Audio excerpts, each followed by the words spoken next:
Okay, here's the backstory of the Netflix culture deck. Tell us. So when Reed and I went to Netflix, the thing that we vowed to each other that would be different was we would actively control the culture as much as we could. We would be deliberate about it. We wouldn't let it happen. And so what we would do in order to do that is we'd write it down.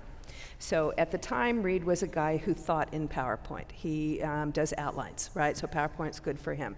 And so he said, let's have an offsite, and we're going to talk about values. And I said, let's not. We've got a business to figure out. And it's usually just an esoteric waste of time. You know, Enron said integrity, and they carved it in marble, and they didn't mean it. So I don't want to do that. Like, tell me what to put on a T-shirt. We'll buy some T-shirts. I don't care. And I said, but you know what I will do? I will write down behaviors. Let's write down, like, if we say integrity, we need to say, this is what it looks like. This is what you act like when you have integrity.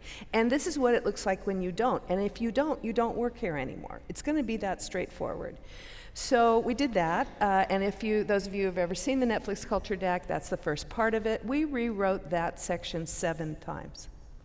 Because what we'd do is we'd get back with all the leaders of our team and we'd say, okay, let's go through this. Name a person that's doing this. Name a person that's doing this.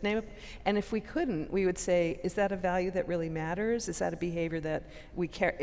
Are we true to ourselves? Got it, yep. Okay, that's chapter 1. Okay. But so then we wrote high performance. So the Netflix culture deck took 10 years to write.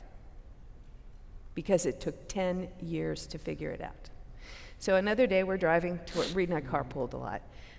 He says, I met this woman last night who created this really cool company. They put PowerPoint decks on the internet. I said, that is such a great idea. I wonder what people are going to put out there. And he said, oh, I put the deck out. It was an internal onboarding document. We didn't write that to be a viral treatise on how to run your company. We wrote it so that when you join Netflix, we could say, oh, by the way, we should tell you how it works around here. And I freaked out, okay? So anybody seen the Netflix culture deck, that PowerPoint presentation?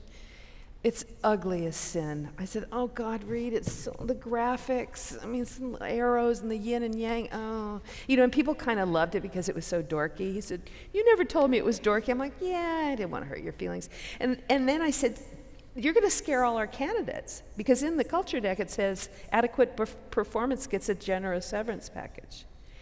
And he said, only the ones we don't want.